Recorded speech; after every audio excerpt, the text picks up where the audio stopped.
ವಿರಾಮದ ನಂತರ ನ್ಯೂಸ್ 1ಗೆ ಸ್ವಾಗತ. ಭಾರತ ಮತ್ತು ಪಾಕಿಸ್ತಾನ ನಡುವೆ ಉದ್ಭವಿಸಿರುವ ಉದ್ವಿಗ್ನತೆಯ ಹಿನ್ನೆಲೆಯಲ್ಲಿ ಸಾಮಾಜಿಕ ಜಾಲತಾಣಗಳು ಮತ್ತು ಇತರ ಮಾಧ್ಯಮಗಳ ಮೂಲಕ ನಕಲಿ ಸುದ್ದಿ ಹಾಗೂ ತಪ್ಪು ಮಾಹಿತಿಗಳ ಪ್ರಸರಣದ ಸಾಧ್ಯತೆಯು ಹೆಚ್ಚಾಗಿರುತ್ತದೆ. ಇಂತಹ ಮಾಹಿತಿಗಳನ್ನು ಸಾರ್ವಜನಿಕರಲ್ಲಿ ವಿನಾಕಾರಣ ಆತಂಕ ಮಾಡಬಹುದು ಮತ್ತು ರಾಷ್ಟ್ರೀಯ ಭದ್ರತೆ ಮತ್ತು ಸಾರ್ವಜನಿಕರ ಶಾಂತಿಗೆ ಗಂಭೀರ ಹಾನಿ ಮಾಡಬಹುದು.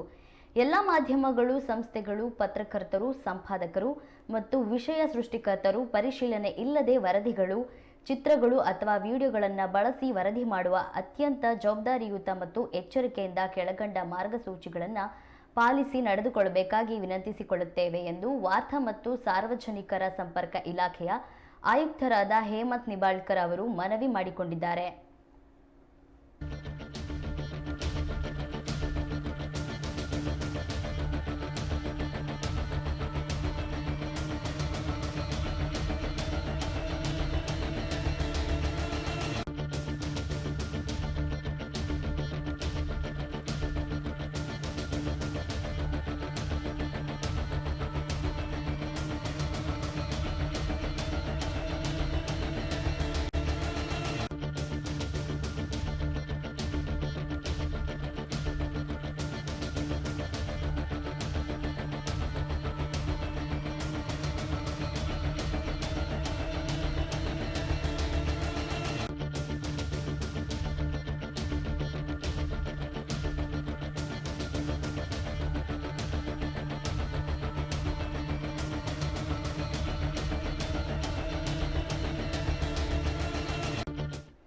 ಯಾವುದೇ ಮಾಹಿತಿ ನಂಬಲರ್ಹವಲ್ಲದ ಮೂಲಗಳಿಂದ ಮಾಹಿತಿ ಬಂದಿದ್ದರೆ ಅಥವಾ ದೃಢಪಡಿಸದಿದ್ದರೆ ಅದನ್ನು ಪ್ರಕಟಿಸಬೇಡಿ.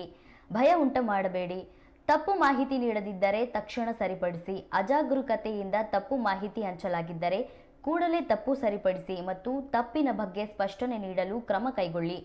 ಕಾನೂನು ಹಾಗೂ ನೈತಿಕ ಮೌಲ್ಯಗಳನ್ನು ಪಾಲಿಸಿ. ಸಮುದಾಯ ಅಥವಾ ಅಂತಾರಾಷ್ಟ್ರೀಯ ವಿಷಯಗಳ ವರದಿಯ ಪತ್ರಿಕೋದ್ಯಮ ಮೌಲ್ಯ, ನೈತಿಕತೆಯ ಮತ್ತು ನಿಷ್ಪಕ್ಷಪಾತ ಮಾರ್ಗವನ್ನು ಕಾಯ್ದುಕೊಳ್ಳಿ.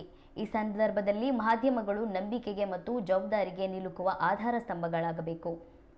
ದೃಢಪಡಿಸುವ ಮಾಹಿತಿಗಳು ರಾಷ್ಟ್ರದ ಶಾಂತಿ, ಏಕತೆ ಮತ್ತು ಸಮಗ್ರತೆಗೆ ಧಕ್ಕೆ ತರುವಂತಾಗದಂತೆ ನಾವು ಎಚ್ಚರಿಕೆಯಿಂದ ನಡೆದುಕೊಳ್ಳೋಣ ಎಂದು ಪ್ರಕಟಣೆಯಲ್ಲಿ ತಿಳಿಸಲಾಗಿದೆ.